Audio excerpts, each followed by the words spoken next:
The WNBA has just been rocked by the biggest referee scandal of 2025, and right in the middle of it stands the Indiana Fever. What began as an intense playoff showdown with the Las Vegas Aces has spiraled into something far more sinister. The controversy has grown so massive that league officials can no longer turn a blind eye. Stephanie White's fiery post-game press conference didn't just light up social media, it forced the league to open an urgent investigation into referee bias that could shake the very foundation of professional basketball. And before we uncover the jaw-dropping evidence revealed in the past 48 hours, don't forget to smash that like button if you believe these refs must finally be held accountable. Think about this number, -31. Not 1, not 10, but 31. That's how many fewer free throw attempts the Fever had compared to their opponents in just 3 games against the Las Vegas Aces. 31. For a team that's built around attacking the rim, bulldozing the paint, and drawing contact, that number isn't just unusual. It's impossible. Unless, of course, something else was going on. Numbers like that don't happen by accident. They happen because someone wanted them to. And that's why the outrage exploded. It wasn't just fans griping about a bad whistle here or there. This was systemic, obvious, and damning. When Stephanie White, Indiana's head coach, sat down at the post-game press conference, people expected maybe a few frustrated comments. Instead, she blew the lid off the entire league. She didn't just talk about bad calls. She brought receipts. She pulled out a tablet and rolled the tape, frame by frame. What she showed left everyone in that room stunned. 27 separate fouls in Game 3 alone, each one uncalled. Every push, every elbow, every blatant shove laid bare in slow motion. She highlighted Aaliyah Boston literally being thrown to the ground with both hands and nothing from the refs. Then she pointed to Lexi Hull whistled for a foul when she wasn't even close to the play. 27 missed fouls in one game. The silence in that press room wasn't normal. It was the silence of people realizing they were staring at the biggest officiating scandal women's basketball had ever seen.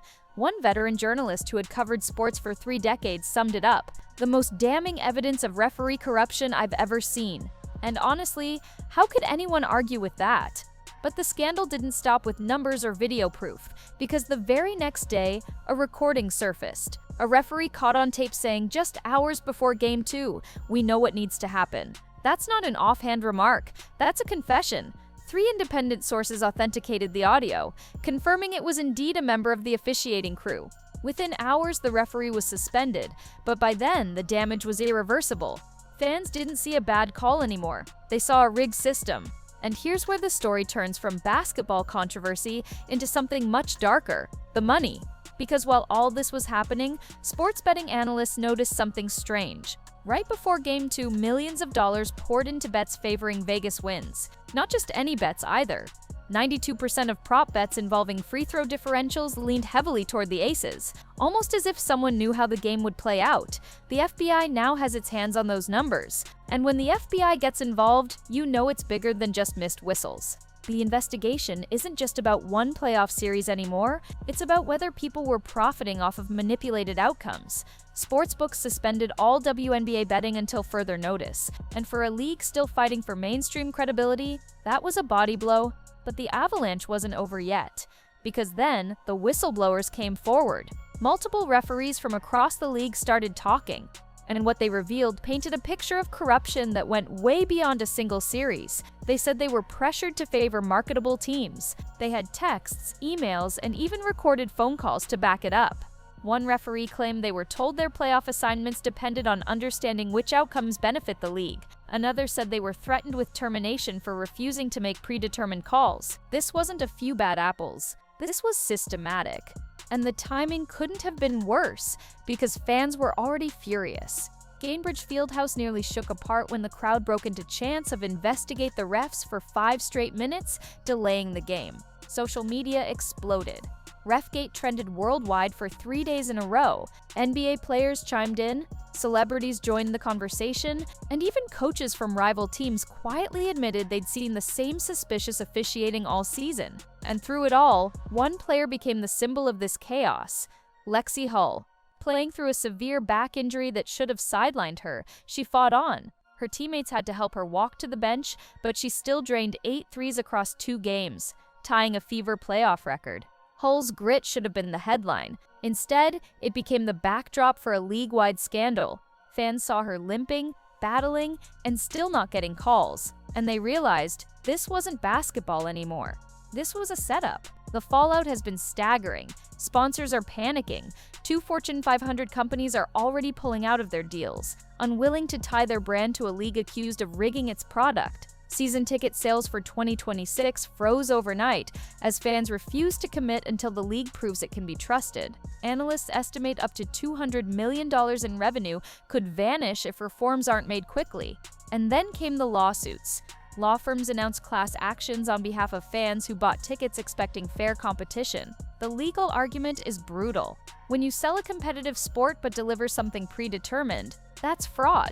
It's the same legal reasoning used during the quiz show scandals of the 1950s. If those lawsuits succeed, the WNBA could be in financial freefall. But it doesn't stop there. International leagues are watching, and they're nervous. European executives have already voiced concern, saying they may cut ties until the WNBA proves it can guarantee fair officiating. For a league desperate to expand globally, that's devastating. Several international players are rethinking whether to join next season, worried they'll be punished if they're not on the right team. And the numbers don't lie. Analysts broke down the timing of the calls. In Game 2, Indiana led by 8, when they were suddenly hit with 6 fouls in 3 minutes. They didn't score again that quarter. In Game 3, every time they cut the deficit to within 2 possessions, a whistle appeared out of nowhere. Statisticians ran the models and concluded the odds of this happening randomly were less than 0.001%. You have a better chance of being struck by lightning twice in the same week. Even former referees are now speaking out, describing what they call outcome management, meetings where supervisors would hint at preferred results without ever saying it directly. A culture built on plausible deniability, where everyone knew the unspoken rules. One retired ref admitted they were blacklisted from playoff assignments after calling a fair game that resulted in an upset. Another said they quit the league entirely because they refused to participate. And what about the players themselves? Their safety was put at risk. Analysts reviewing footage found at least 15 dangerous plays against Indiana that went uncalled. Aaliyah Boston took a shot to the head and was evaluated for a concussion. No foul. Another Fever player was slammed into the scorer's table and needed x-rays. No foul. By failing to enforce rules, the league didn't just skew outcomes, they endangered athletes' careers. The ripple effects are impossible to ignore. The Players Association has called an emergency meeting with strike action on the table if changes aren't made. Coaches are compiling their own dossiers of questionable calls, emboldened by Stephanie White's courage. One coach admitted they'd been fined $50,000 just for asking why a call wasn't reviewed. Now, with the floodgates open, they're ready to fight back. So what happens next? Insiders say the evidence is so overwhelming that major changes are inevitable. There's talk of an independent oversight committee for officiating, similar to systems in the NFL and NBA. Technology is being fast-tracked, including automated foul detection tools. Some fans are even demanding the playoffs be replayed, though realistically that's unlikely. Still, the very fact that people are asking shows how broken the trust is. And at the center of it all is Stephanie White. Her decision to go public didn't just expose a scandal, it sparked a movement. Years from now, when people talk about this moment, they won't just remember the bad calls or the leaked audio. They'll remember the coach who risked everything to tell the truth. She knew the backlash would be fierce, but she chose integrity over silence, and that courage may very well be the spark that forces the WNBA to rebuild itself from the ground up. The question now isn't whether changes are coming, they have no choice. The question is whether the damage already done can ever be repaired. Once fans start believing the product is rigged, every call in every game becomes suspect, every whistle feels tainted. The WNBA was supposed to showcase the very best of women's basketball. Instead, it has become a cautionary tale of what happens when corruption goes unchecked. So what do you think? Can the league recover from this? Or has the trust been broken beyond repair? Drop your thoughts below because this story is far from over, and the next chapter may be even more explosive than the last. But here's the thing about scandals. They don't exist in a vacuum. The WNBA may be at the center of the storm right now, but history shows us exactly how devastating this kind of corruption can be. Remember the NBA's infamous Tim Donaghy scandal back in 2007? A referee caught betting on games he officiated, manipulating calls to swing point spreads. That single incident shook the NBA to its core and took years to recover from. Now imagine that. But on a scale involving entire referee crews, front offices, and possibly even league executives, the WNBA isn't facing one rogue official, it's facing the possibility of a system built on bias. Fans know the difference. Basketball fans aren't dumb. They can spot the difference between a tough whistle and outright manipulation, and when that line gets crossed, it changes everything. Some longtime WNBA supporters have already compared this to the Black Sox scandal of 1919, when Chicago White Sox players were accused of fixing the World Series. That scandal haunted baseball for decades, and some argue the sport never truly recovered its innocence. The WNBA, a league still trying to build mainstream respect, can't afford to wear that kind of stain. The emotional impact on the athletes themselves might be the most heartbreaking part. Lexi Hull wasn't just playing injured, she was risking her career. 2 herniated discs in her back, and yet she suited up because she believed her team still had a chance. Now imagine realizing that your sacrifice may have been for nothing, because the outcome was tilted before the ball even tipped. Aliyah Boston, a young star who should be celebrated for her dominance, is instead being remembered as the player who got shoved to the floor while the refs looked the other way. That kind of trauma doesn't just fade, it leaves scars. And this is where the story becomes bigger than basketball. Because if players can't trust the officials, what's the point of playing? We've already seen frustration boil over. Some athletes have openly admitted that they feel helpless, like pawns in a larger game. Others are considering whether their future even belongs in this league. The WNBA has fought for years to attract and retain top talent, convincing stars to stay stateside instead of playing overseas for bigger paychecks. But scandals like this, they push players away. Why risk your career for a league that won't protect you? The league's handling of all this has only made things worse. Statements from officials have been vague, corporate, and dismissive. The Aces organization quickly denied any wrongdoing, but leaked emails tell a different story. Fans see the denials, then they see the evidence, and the disconnect only deepens their anger. One leaked email even mentions specific referees who could be counted on, language that sounds less like basketball and more like organized crime. How do you come back from that? Even the media, often accused of shielding the league, hasn't been able to spin this one. Reporters who usually downplay officiating controversies have been forced to confront the evidence head-on. One analyst admitted on live TV that they had defended the WNBA for years, but after watching White's video presentation, they could no longer look fans in the eye. That kind of shift in tone is devastating because when the loyal defenders stop defending, the league is left completely exposed. Meanwhile, the fans are refusing to let go. At one Fever home game, a young girl held up a sign that read, "We deserve fair basketball," with a picture of Lexi Hull underneath. That image went viral, shared by NBA stars, celebrities, and journalists alike. And it struck a chord because it reminded everyone what's really at stake. This isn't just about adults gambling on games or executives protecting marketable franchises. It's about kids who look up to these players, believing the game is pure, only to find out it might be rigged. That betrayal cuts the deepest. Financial experts are already projecting ripple effects. If sponsors continue to flee, the WNBA's television deals could be next. Networks don't want to broadcast a league under investigation for corruption, and if TV money disappears, so do player salaries, league expansion plans, and grassroots investments in women's basketball. The fallout could set the women's game back by decades, undoing years of progress in a matter of months. That's how high the stakes are. And yet, amid the chaos, there's a strange sense of unity forming.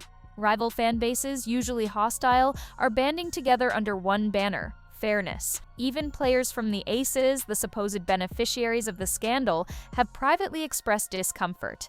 One anonymous starter was quoted as saying they want to win fairly or not at all, suggesting that not every victory feels like a victory when it comes with an asterisk. That kind of honesty is rare, but it underscores how rotten the system feels from the inside. The legal cases are only beginning, but they're already being compared to the lawsuits that followed the WWE's admission in the 1980s that its matches were scripted. While fans of wrestling accept it as entertainment, basketball is supposed to be real competition. If courts decide that fans were misled into watching scripted outcomes, the WNBA could face an avalanche of financial penalties. Season ticket holders demanding refunds are just the start. Class actions could balloon into hundreds of millions in damages. The international spotlight has also intensified. FIBA officials are reportedly in talks about whether to step in and oversee aspects of officiating in American women's basketball. European leagues are considering whether to welcome disillusioned WNBA players who no longer trust the league. And some sponsors who had once been focused on building the WNBA's global brand are now pivoting to those overseas markets instead. In other words, if the WNBA can't clean this up fast, it risks handing the future of women's basketball to other countries. And don't forget about technology.